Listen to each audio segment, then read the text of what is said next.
नमस्कार साथीहरु सबैजनालाई। हिजो सम्पन्न भएको नेपाल फेस्टिभल 2025 तपाईहरुलाई त लाग्छ होला भव्य र सभ्य रूपमा सम्पन्न भयो पनि भन्नुपर्छ। तर केही दुई चारवटा कुराहरु अब त्यहाँ नेपालको कला संस्कृति भन्दा पनि धेरै बिजनेस भएको देखे मैले चाहिँ मेन कुरा। अनि दोस्रो कुरा चाहिँ के भने त्यस्तो ठाडो घाममा है 2-3 बजेको 12-1 बजेको घाममा त्यत्रो लाइन लागेर छिर्नुपर्ने व्यवस्थित केही देखिएन। आयोजकका साथीहरूले व्यवस्था केही गरेको देखिएन। पछि त अब बिना टिकट सबैजनालाई छिराउनु हो, तर पहिला चाहिँ मान्छेहरू 1-2 घण्टा घाम त्यो घाममा लाइन लागेको देखियो।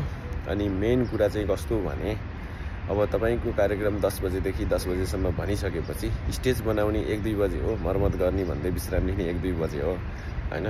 अनि त्यसपछि त्यत्रो जना कलाकारहरू ल्याएको छ, राष्ट्रिय कलाकारहरू ल्याएको छ, तपाईको कति तिरेर ल्याएको छ हैन। उनीहरुलाई पनि हैन कम्ती नभए पनि हैन 5 बजे ल भएन 6 बजे त कम से कम स्टेजमा छिराउनु पर्छ नि त।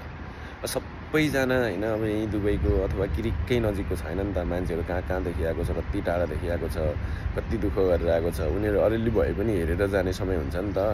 सबैको सोमबार छुट्टी त हुन्न। राति त्यहाँसम्म बस्यो, 10 बजेसम्म बस्यो है, त्यहाँबाट गएर अनि ड्युटी जाने भन्ने चाहिँ अलिकति गाह्रो हुन्छ नि त। त्यत्रो कलाकार ल्याइसकेपछि ल अनि 10 बजे प्रोग्राम सकिने भनेको छ हैन। 9 बजेतिर एलिना चौहानलाई छिरा छ। अनि फेरि त्यसपछि नाच रे, यो रे, त्यो रे हैन। समयको पाबन्दी त ख्याल गर्नुपर्छ नि त।